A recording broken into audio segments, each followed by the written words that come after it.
ಜೀವನದಲ್ಲಿ ಬೇಡಿ ಬಂದ ಭಾಗ್ಯ.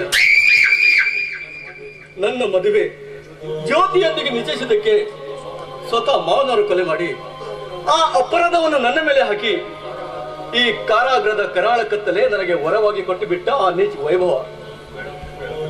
ಬೆಳಕು ತುಂಬಿ ಹಾಲಿನಂತೆ ಸಾಗಬೇಕಾಗಿದ್ದ ನನ್ನ ಬಾಳು ಕತ್ತಲೆ ತುಂಬಿಡ್ತು ಸರ್, ಕತ್ತಲೆ ತುಂಬಿಡ್ತು. ನನ್ನ ಆಶಾ ಗೋಪುರ ಸಿಡಿದು ಸರ್, ಕುಸಿದು ಹೋಯಿತು. ನನ್ನ ಬದುಕೆಲ್ಲ ಚೂರು ಚೂರಾಯಿತು ಸರ್, ಚೂರು ಚೂರಾಯಿತು. ಕಿರಣ್, ನಿನ್ನಂತ ಸದ್ಗುಣ ಯುವಕನ ಬಾಳಿನಲ್ಲಿ ಹೀಗೆ ಆಗಬಾರದಿತ್ತು. ಅದು ಹಾಗೆ ಹೋಯಿತು. ಸ್ವಾರ್ಥಿಗಳು ತಮ್ಮ ಸ್ವಾರ್ಥಕ್ಕಾಗಿ ಪ್ರಾಮಾಣಿಕ ವ್ಯಕ್ತಿಯನ್ನೇ ಬಲಿ ತೆಗೆದುಕೊಳ್ತಾರೆ.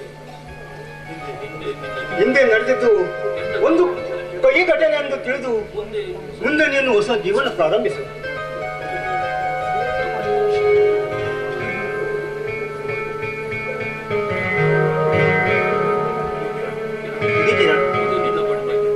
ಇದು ನಿನ್ನ ಬಟ್ಟೆ ಮತ್ತು ಈ ಕಾರಾಗೃಹದಲ್ಲಿ ದುಡಿದ ಸಂಬಳ. ನೀನು ಈ ಕತ್ತಲೆ ಕೋಣೆಯಿಂದ ಬೆಳಕಿನ ಜಗತ್ತಿಗೆ ಕಾಲಿಡುತ್ತೀರಿ. ಇನ್ನು ನೀನು ನಿನ್ನ ಜೀವನದಲ್ಲಿ ಹೊಸ ಬೆಳಕನ್ನು ತಂದಿಡು. ಪುನಃ ಕತ್ತಲನ್ನು ಆಮಂತ್ರಿಸಬೇಡ. ಅಂದರೆ ನಿಮ್ಮ ಮಾತಿನ ಅರ್ಥ ಸರ್? ಅಂದರೆ ನಾನು ಹೇಳುವುದು ಇಷ್ಟೇ, ನಿನಗೆ ಅನ್ಯಾಯ ಮಾಡಿದವರನ್ನು ಪುನಃ ನೀನು ಸೇರಿ ತೀರಿಸಿಕೊಳ್ಳಲು ಹೋಗಬೇಡ. ಸಮಾಜ ರಾಕ್ಷಸರು, ದ್ರೋಹಿಗಳು ನಿನಗೆ ಎಷ್ಟೇ ತೊಂದರೆ ಕೊಟ್ಟರು ಅದನ್ನು ಎದುರಿಸಿ ಓರ್ವ ಪ್ರಾಮಾಣಿಕ ವ್ಯಕ್ತಿಯಾಗಿ ಬಾಳು. ನಿನಗೆ ಏನೂ ತೊಂದರೆ ಕೊಟ್ಟರು ತಕ್ಷಣ ನನಗೆ ತಿಳಿಸು. ನಾನು ನಿನಗೆ ಕೈಲಾಗದಷ್ಟು ಸಹಾಯ ಮಾಡುತ್ತೇನೆ. ಆಗಲಿ ಸರ್, ನೀವು ನನಗಾಗಿ ಮಾಡಿದ ಉಪಕಾರವನ್ನ ನಾನೆಂದಕ್ಕೂ ಮರೆಯಲ್ಲ ಸರ್. ಬರ್ತೀನಿ ಸರ್. ಬರ್ತೀನಿ ಅನ್ನಬೇಡ, ಹೋಗ್ತೀನಿ ಅನ್ನು. ನೋಡಿ ಕಿರಣ್, ಆ ಅದರಲ್ಲಿ ನಿನ್ನ ಕೈದಿ ಡ್ರೆಸ್ ಬದಲಿಸಿ ಆ ಕೈದಿ ಡ್ರೆಸ್ ಅನ್ನು ಕರ್ಕೊಂಡು ಕೊಟ್ಟು. ಆಗಲಿ ಸರ್.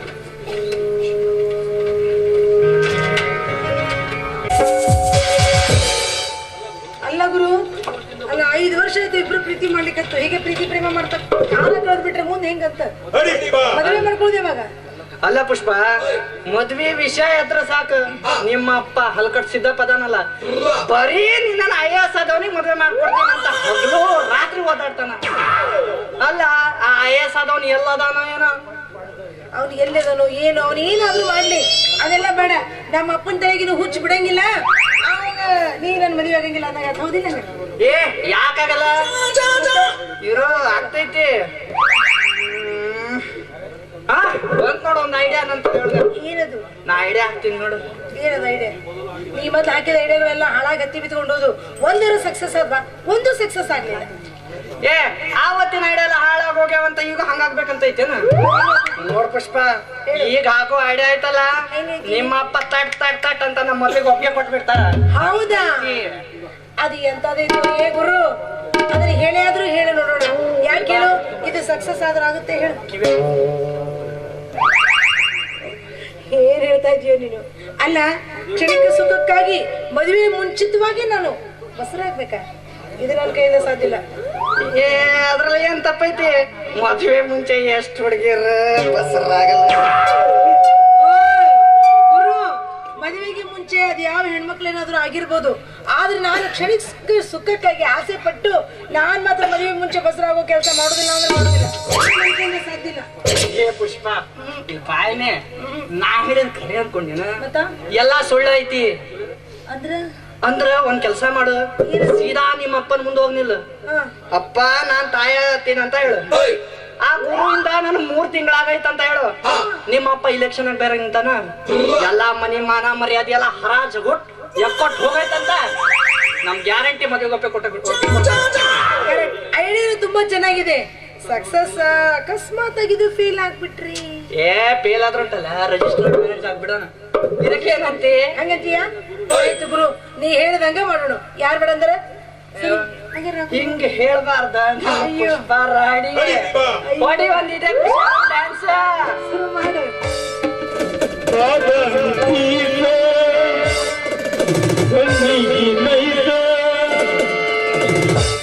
ಕಲಿಕೇರಿ ಹುಡುಗರು ಕೊಡ್ತಾರೆ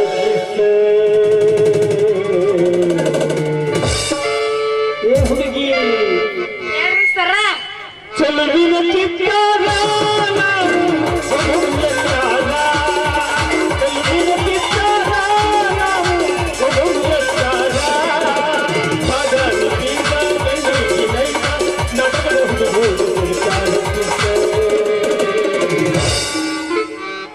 ಚೆಲುವಿನ ಚಿತ್ತಾರ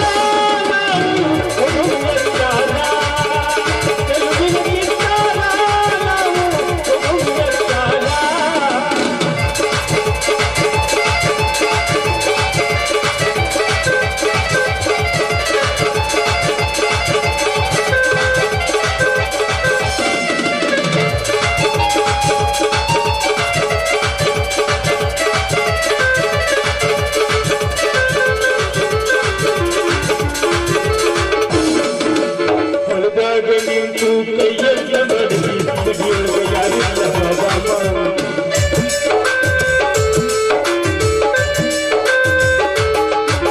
ಹೊಲದಾಗ ನಿಂತು ಕೈಯೆಲ್ಲ ಬಡಗಿ ಹೊಲದಾಗ ಯಾರಿಲ್ಲ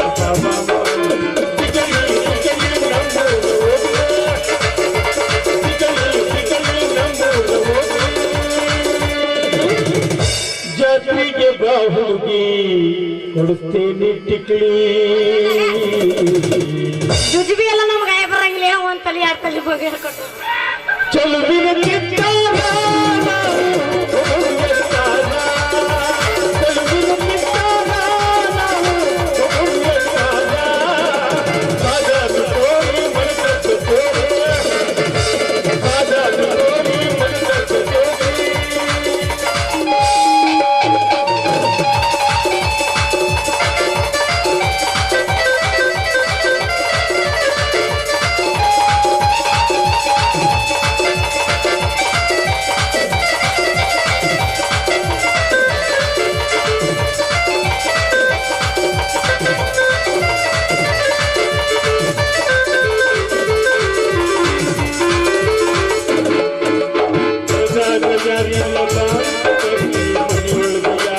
ಬಾಬಾ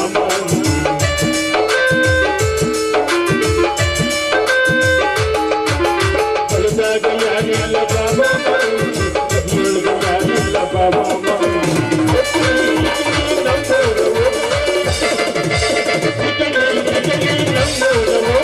ಜಾತಿಗೆ ಬಾಹುಗಿ ಕೊಡುತ್ತೇನೆ ಟಿಕ್ಲಿ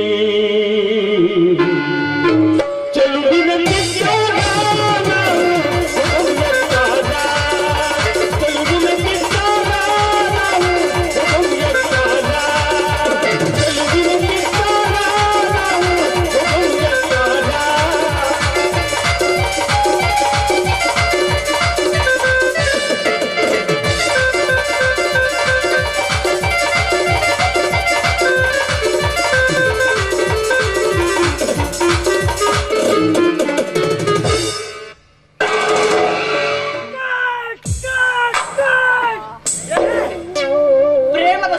ಸಲ್ಲಾಪ ಸನ್ನಿವೇಶ ನಡೀತಿರ್ಬೇಕಂದ್ರ ಮತ್ತೆಲ್ಲ ಬಂದು ಕಟ್ ಕಟ್ ಕಟ್ ಕಟ್ ಅಂತ ಓದಿನ ಕತೆ ಯಾವ್ದು ಅದು ಏ ಮಗನ ಗುರು ನನ್ಗ ಕತ್ತೆ ಅಂತೀಯಲ್ಲ ಮಗನ ತಡಿ ಮಗನ ನಮ್ಮ ತಣಿರಿಗೆ ಹೇಳಿ ನಿನಗ ಮಾಡ್ಲಿಲ್ಲ ನನ್ನ ಹೆಸರು ಛತ್ರಿನೇ ಅಲ್ಲ ಮಗನ ಈಗ ಯಾರಂತ ತಿಳಿದಿಲ್ಲ ಮಗನ ಯಾರಂತ ತಿಳಿದಿ ಈಕೆ ತೆಕ್ಕಿ ಬಡಿಯಾಕ ಈಗ ನನ್ನ ಹೆಂಡತಿ ಆಗವಳು ಅದಕ್ಕೆ ತೆಕ್ಕಿ ಮಾಡ್ತೀನಿ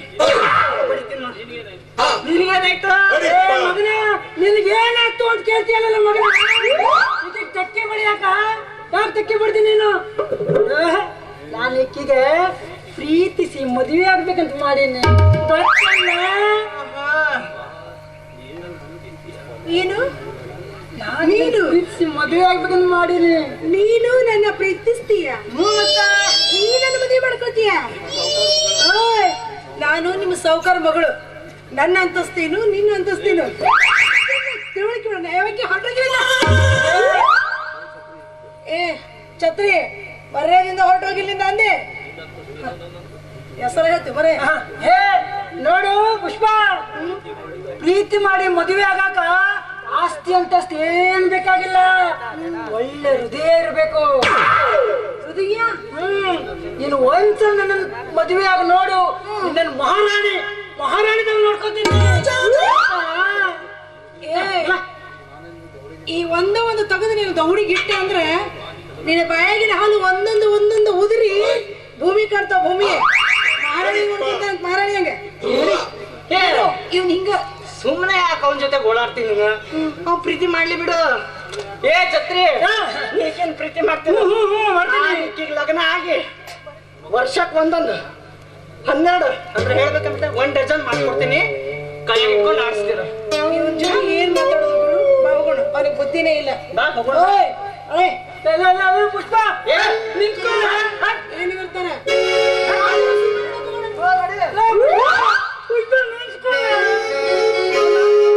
ಹೋಗೇ ಬಿಟ್ರಲ್ಲ ಇವರು. ಏ ಪುಷ್ಪ, ಹೋಗಿ ಎಲ್ಲಿ ಹೋಗ್ತೀಯ? ಮರಳಿ ಗೂಡಿಗೆ ಬರುವಂಗೆ ಮರಳಿ ನಿನ್ನ ಮನೆಗೆ ಬರಲೇಬೇಕು. ಮಾಡ್ತೀನಿ ನಿನ್ಗೆ.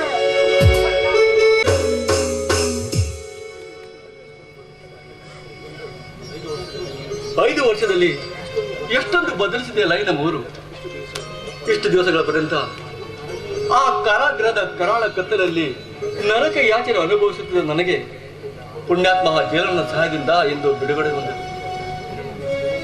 ನನ್ನ ಸ್ನೇಹಿತ ಸಾಗರ್ ಎಲ್ಲಿದ್ದಾನೋ ಏನು, ನನ್ನ ಪ್ರೇಯಸಿ ಜ್ಯೋತಿ ಎಲ್ಲಿದ್ದಾಳೋ ಏನು. ಜ್ಯೋತಿ, ನೀ ಎಲ್ಲಿರುವೆ?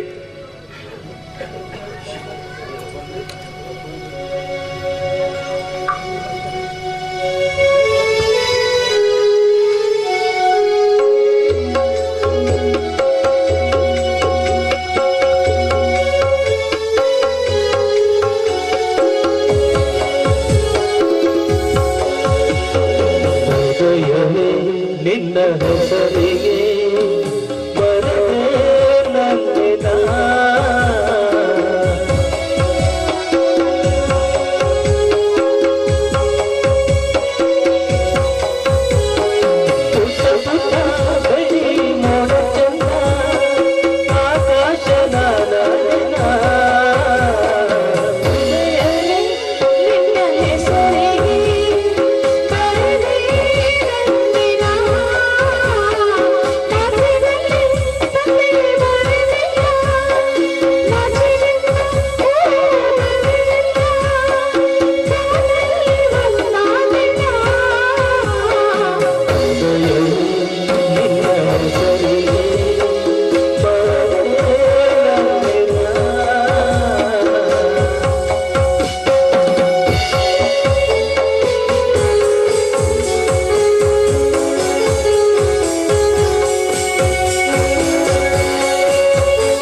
ಸಾಗರ್, ನನ್ನ ಸ್ನೇಹಿತ ಸಾಗರ್. ಕಿರಣ್ ಕಿರಣ್ ಕಿರಣ್ ಸಾಗರ್ ಸಾಗರ್ ಸಾಗರ್,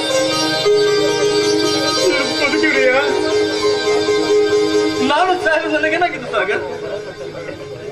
ಕಿರಣ್, ಜೈಲಿನ ಗಲಭೆಯಲ್ಲಿ ಅಲ್ಲಿ ಗುಂಡೆಗೆ ನೀನು ಬಲಿಯಾದ ವಿಷಯ ಪೇಪರ್ನಲ್ಲಿ ಓದಿ ತುಂಬಾ ದುಃಖಪಟ್ಟೆ. ಆದ್ರೆ ದೇವರ ದಯೆಯಿಂದ ನೀನು ಬದುಕಿ ಬಂದೆಯಲ್ಲ, ಇದು ತುಂಬಾ ಸಂತೋಷ. ನಿನ್ನ ಮಾತು ನಿಜ ಸಾಗರ್. ಜೈಲಿನಲ್ಲಿ ಗುಂಡಿಗೆ ಬಲಿಯಾದವ ನಾನಲ್ಲ, ಕಿಸನ್ ಎಂಬ ಮಹಾಕೈದಿ.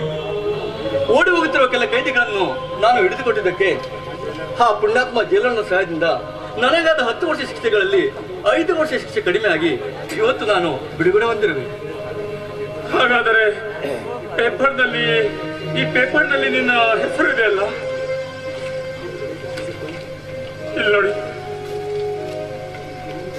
ಓ, ಇದು ಕೈದಿ ಕಿಸನ್ ಆಗೋ ಬದಲು ಕೈದಿ ಕಿರಣ್ ಅಂತ ತಪ್ಪಿ ಮುದ್ರಣ ದೋಷಗೊಂಡಿದೆ. ಈ ಒಂದು ಮುದ್ರಣ ದೋಷದಿಂದ ನಿನ್ನ ಬಾಯಿದಲ್ಲಿ ಬಿರುಗಾಳಿ ಬಂತಲ್ಲ ಕಿರಣ್. ಸಾಗರ್, ಏನು ವಿಚಾರ ಮಾಡ್ತಾ ಇದೀಯಾ? ಏನಿಲ್ಲ ಕಿರಣ್. ಸಾಗರ್, ನನ್ನ ಬಾಳ ಸಂಗತಿಯಾಗಿದ್ದ ಜ್ಯೋತಿ ಎಲ್ಲಿದ್ದಾಳೆ? ಅವಳ ಸುಳಿವೇನಾದ್ರೂ ಸಿಕ್ಕಿತ್ತೆ? ಜ್ಯೋತಿ ಜ್ಯೋತಿ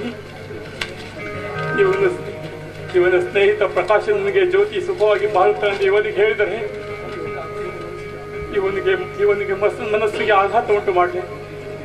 ಜ್ಯೋತಿ ವಿಷಯ ತಿಳಿದ ಇವನು ಅವಳಿಗೆ ನೆಮ್ಮದಿಯಿಂದ ಬದುಕಲಿ ಕೊಡುವನೆ. ಯಾವ ವಿಚಾರವೂ ಮನಸ್ಸಿನಲ್ಲಿ ಹೊಳೆಯುತ್ತಿಲ್ಲ. ಹೌದು, ಸಹೋದರಿಗಿಂತ ಹೆಚ್ಚು ಪ್ರೀತಿ ಮಾಡುವ ವಾತ್ಸಲ್ಯ ನೆಮ್ಮದಿ ಇರಬೇಕಾದರೆ ನಾನು ಇವನಿಗೆ ಜ್ಯೋತಿ ಬಗ್ಗೆ ಸುಳ್ಳು ಹೇಳಬೇಕು. ಸಾಗರ್, ಅಲ್ಲ, ಜ್ಯೋತಿ ವಿಷಯದ ಕೇಳಿದ ಕೂಡಲೇ ಯಾವುದೋ ಆಳವಾದ ವಿಚಾರ ಬದಲು ಹೋಗಿದೆಯಲ್ಲ, ಏನು ವಿಷಯ? ಕಿರಣ್, ಜ್ಯೋತಿ ವಿಷಯ ನಿಮಗೆ ಹೇಗೆ ಹೇಳಬೇಕು ಅದೇ ನನಗೆ ತೋಚ್ತಾ ಇಲ್ಲ. ಆದ್ರೆ ಅನಿವಾರ್ಯವಾಗಿ ನಿನಗೆ ಹೇಳಲೇಬೇಕಾಗುತ್ತದೆ.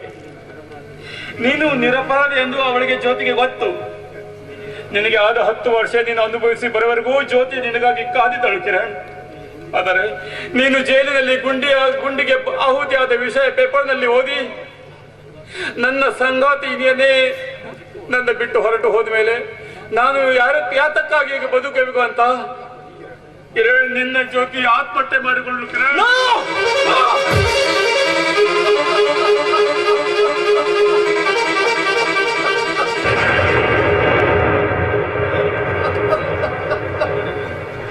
ಜ್ಯೋತಿ ನನಗಾಗಿ ಕಾದು ಕಾದು ಕೊನೆಗೆ ನಾನು ಸತ್ತನೆಂದು ಸುಳ್ಳು ಸುದ್ದಿ ಕೇಳಿ ನನಗಾಗಿ ನನ್ನ ಪ್ರಾಣ ತ್ಯಾಗ ಮಾಡಿದ ಜ್ಯೋತಿ.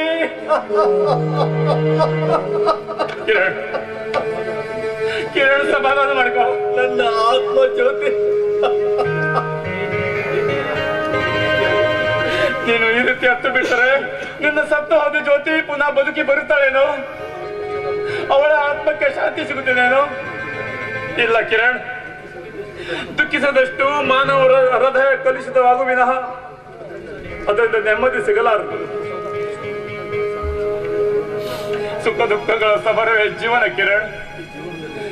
ಈ ಜೀವನದಲ್ಲಿ ಒಮ್ಮೊಮ್ಮೆ ಸುಖದ ಅಲೆಗಳು ಬರುತ್ತವೆ, ದುಃಖದ ತೆರೆಗಳನ್ನು ಬರುತ್ತವೆ. ಆದರೆ ಈ ಸುಖ ದುಃಖದ ಸಿಲುವಿನಲ್ಲಿ ನೀನು ಸಿಲುಕಿ ಅದರಲ್ಲಿ ಸಿಲುಕಿ ನೀ ಪುನಃ ಬರುವೆ ಇಲ್ಲಿ. ಆದರೆ ಪುನಃ ಈ ಕಷ್ಟ ಕಾರ್ಪಣ್ಯದ ಹೊರ ಹೊತ್ತುಕೊಂಡು ಆ ಸಾಗರದಲ್ಲಿ ನೀನು ಧುಮುಕಲು ಪ್ರಯತ್ನಿಸಬೇಡ ಕಿರಣ್. ಜ್ಯೋತಿ ನೀನು ಮನಸಾರೆ ಪ್ರೀತಿಸಿದ್ರಿ ನಿಜ, ಆದರೆ ದೈವ ನಿಮ್ಮನ್ನು ಒಂದು ಆಗಿ ಕೂಡಲು ಅವಕಾಶ ಕೊಡಲಿಲ್ಲ. ನಿನ್ನ ಮತ್ತು ಅವಳ ನಾನು ಬಂದ ಅಷ್ಟೇ ಇತ್ತು ಅಂತ ತಿಳಿದುಕೋ. ದಯವಿಟ್ಟು ಅವಳನ್ನು ಮರೆತು ಬಿಡು ಕಿರಣ್, ದಯವಿಟ್ಟು ಅವಳನ್ನು ಮರೆತು ಬಿಡು. ಸಾಗರ್, ಪ್ರಕಾಶ್ ಹೇಳಿದ್ದಾನೆ, ಏನ್ ಮಾಡ್ತಿದ್ದಾನೆ? ಇದೆಂಥ ದೈವವು. ಹೌದು, ಪ್ರಕಾಶನ ಬಗ್ಗೆ ನಾನು ಸುಳ್ಳು ಹೇಳಬೇಕು.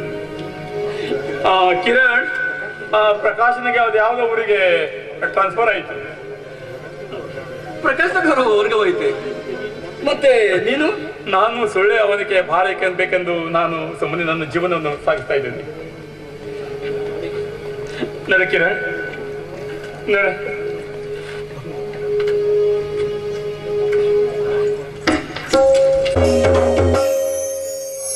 ಜ್ಯೋತಿ, ನಾನು ಎಷ್ಟೋ ಪ್ರಯತ್ನಿಸಿದರೂ ನಿನ್ನ ನೆನಪು ನನ್ನ ಹೃದಯದಿಂದ ಹೋಗಲ್ಲ.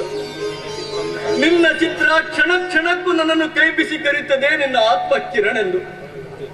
ಜ್ಯೋತಿ, ನಾವಿಬ್ಬರು ಒಲಿದ ಜೀವಿಗಳಾದರೂ ಆ ಕ್ರೂರ ವಿಧಿ ಮತ್ತು ಈ ಕಟುಕ ಸಮಾಜ ನಮ್ಮನ್ನು ಒಂದುಗೂಡದ ಅವಕಾಶ ಕೊಟ್ಟಿಲ್ಲ.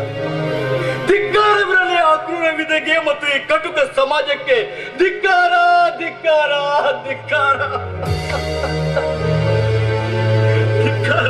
ಓ ಮಿಸ್ಟರ್, ನಿಮ್ಮ ಪ್ರಾಬ್ಲಮಕ್ಕೆ ಈ ಸಮಾಜಕ್ಕೆ ಯಾಕೆ ದೋಷ ಕೊಡಿರ್ತೀರಾ?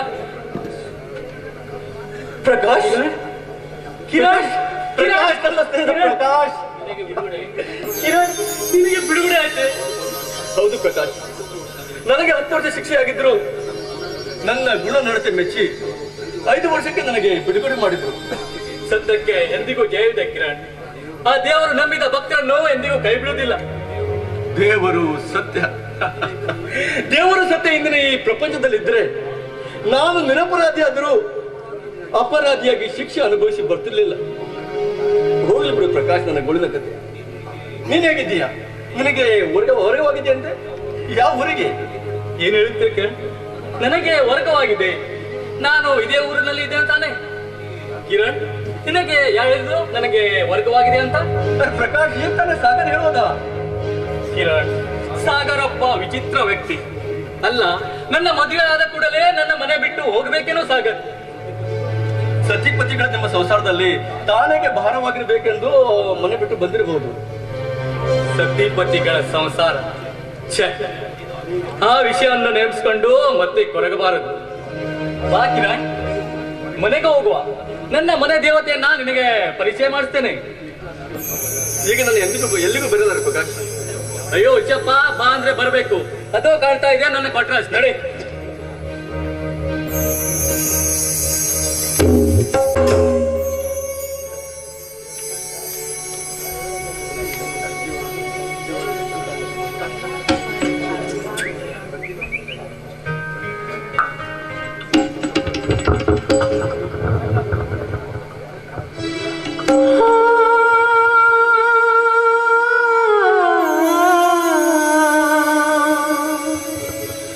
ದೇ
ಜೀವನ ತರಂಗವನ್ನು ಬಲ್ಲವರ್ಯಾರು?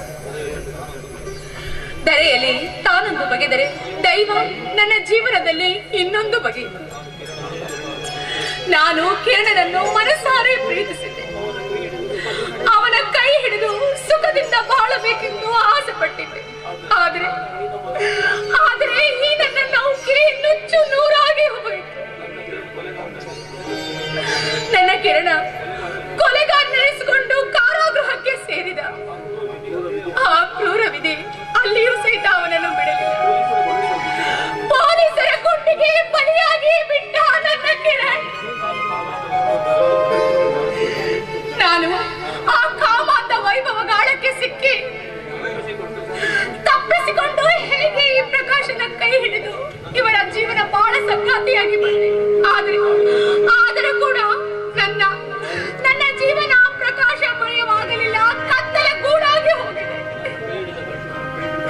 ನನ್ನ ಕೈ ಹಿಡಿದ ಗಂಡ ಇಲ್ಲ. ನಾನು ಮೊದಲು ಹಳೆಯ ವಿಷಯವನ್ನು ಮರೆಯಬೇಕು, ಮರೆತು ಜೀವನ ಮಾಡಲೇಬೇಕು.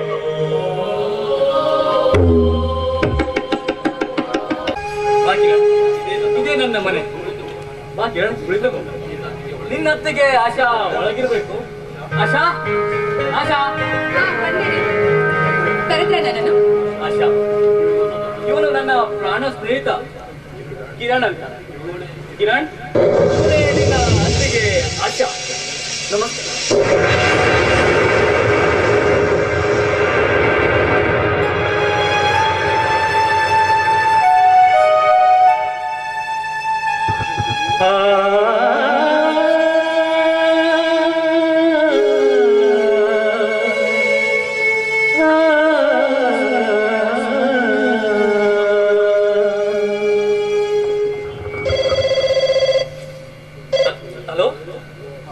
ಹಲೋ ಸರ್, ನಮಸ್ತೆ ಸರ್.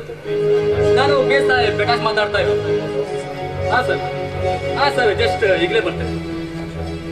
ಆಶಾ, ನನಗೆ ಸಾಹೇಬ್ರು ಅರ್ಜೆಂಟ್ ಬರ್ಲಿಕ್ಕೆ ಹೇಳಿದ್ರೆ ನಾನು ಈಗ ಹೋಗಿ ಜಸ್ಟ್ ಬಂದ್ಬಿಡ್ತೇನೆ. ಹಾಗೆ ಕಿರಣ್, ನೀನು ನಿನ್ನ ಅತ್ತಿಗೆಯೊಂದಿಗೆ ಮಾತಾಡುತ್ತಾ ಇರೋ, ನಾನು ಜಸ್ಟ್ ಆಫೀಸಿಗೆ ಹೋಗಿ ಬರ್ತೇನೆ.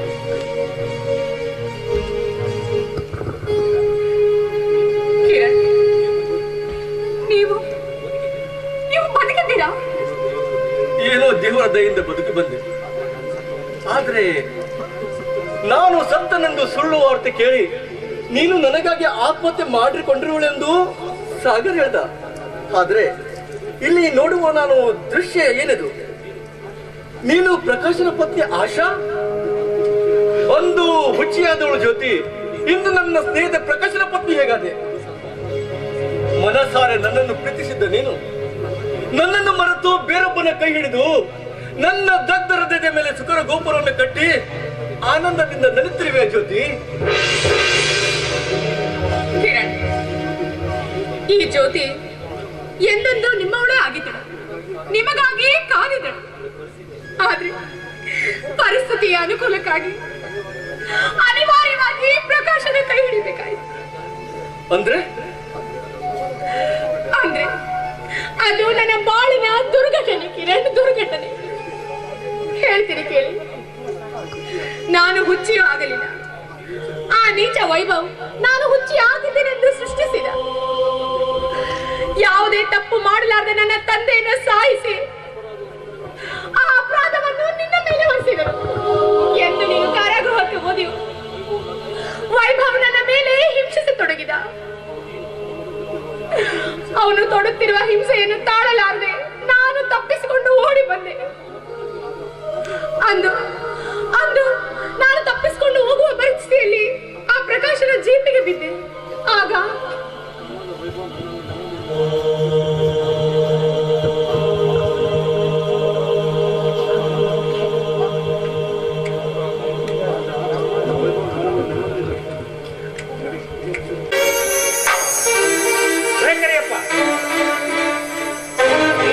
ಏನಪ್ಪ ವೈಭವ ನೀನು?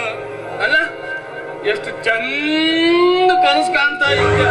ಆ ಕನಸಿನಾಗ ಆ ಹಿಂದಿ ಸಿನಿಮಾ ನಟಿ ಯಾರು ಬಿಪಾಶಾ ಬಸೂರಿ ಅಲ್ಲ ನನ್ನ ಎದಿ ಮೇಲೆ ಡಾನ್ಸ್ ಮಾಡಕ್ ಹತ್ತಿದ್ಲು. ನೀ ಮಧ್ಯದಲ್ಲಿ ಬಂದ್ಕೊಂಡು ನನ್ನ ನಿದ್ದೆ ಕೇಳಿಸ್ಕೊಂಡು ಅಲ್ಲ ಈ ಕತ್ತಲದೊಳಗೆ ಆ ಜ್ಯೋತಿಯನ್ನ ಎಲ್ಲ ಹುಡ್ಕಾಡಕ್ ಹಚ್ಚಿದ್ಯಲ್ಲಪ್ಪ ನೀನು. ಎಷ್ಟೊಂದು ಹುಡುಕ್ಬೇಕು ನಾನು, ಎಲ್ಲ ಕಡೆಗೂ ಹುಡುಕ್ತಿದ್ದೆ, ಎಲ್ಲೂ ಸಿಗ್ತಾ ಇಲ್ಲ. ನೀನ್ ಹೆದರ್ಕೊಂಡು ಯಾವ ಸಂಧ್ಯಾಗ ಹೋಗಿ ಕುಂತಾಳೋ ಏನು.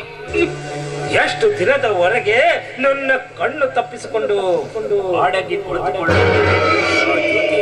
ಕರಿಯಪ್ಪ, ಇನ್ನು 24 ಗಂಟೆ ಒಳಗೆ ಅವಳು ನನ್ನ ಕಡೆಗೆ ಬರಬೇಕು ಅನ್ನೋದಿದ್ರೆ ನೆನ್ಪಿಟ್ಕೋ. ಅಲ್ಲ ಇದು ಒಳ್ಳೆ ಗ್ರಹಚಾರ ಆಗ್ತಾರಲ್ಲಪ್ಪ ನಿನ್ಗ. ಅಲ್ಲಪ್ಪ ತಮ್ಮ ಹೋಯ್ಬಲ್ಲ, ಅಲ್ಲ ಜ್ಯೋತಿ ತಾಯಿ ಸಿಕ್ಕಿದ್ರೆ ನಾ ಲಬೋ ಲಬೋ ಲಬೋ ಲಬೋ ಹೊಯ್ಕೊಳ್ಳ. ಕರಿಯಪ್ಪ, ಇವತ್ತು ನನಗೆ ಅವಳು ಬೇಕೇ ಬೇಕು. ಇಲ್ಲ ನಿನಗೆ ಲಾಭ ಇಲ್ಲ. ನೀನು ಅಲ್ಲ ಜ್ಯೋತಿ ತಾಯಿ ಸಿಕ್ಕಿದ್ರೆ ನಾ ಏನ್ ಮಾಡಿ ಸಾಯಿಲ್ರಿ? ಇವನಿಗೆ ಜ್ಯೋತಿ ತಾಯಿ ಬೇಕಂತೆ, ನನ್ಗೆ ಲಕ್ಷ ಬೇಕಂತ. ಎರಡು ಹೆಂಗ್ ಸಿಗ್ತಾವ್ರಿ? ಯಾವ್ದಾದ್ರು ಒಂದ್ ಸಿಕ್ಲಕ್ ಹೌದಿಲ್ವ? ಹುಡ್ತೀನಿ, ಎಲ್ಲಾದ್ರೂ ಹುಡ್ತೀನಿ. ಬೆಳಗಾಗೋದ್ರೊಳಗೆ ಆ ಜ್ಯೋತಿ ತಾಯಿ ಹಿಡ್ಕೊಂಡು ಹೇಳ್ಕೊಂಡ್ ಬರ್ತೇನೆ ನಾನು. ಇಲ್ಲ ಅಂದ್ರೆ ನನ್ ಲಕ್ಷ ಆಗೋದಿತ್ತು. ಏ ವೈಭವ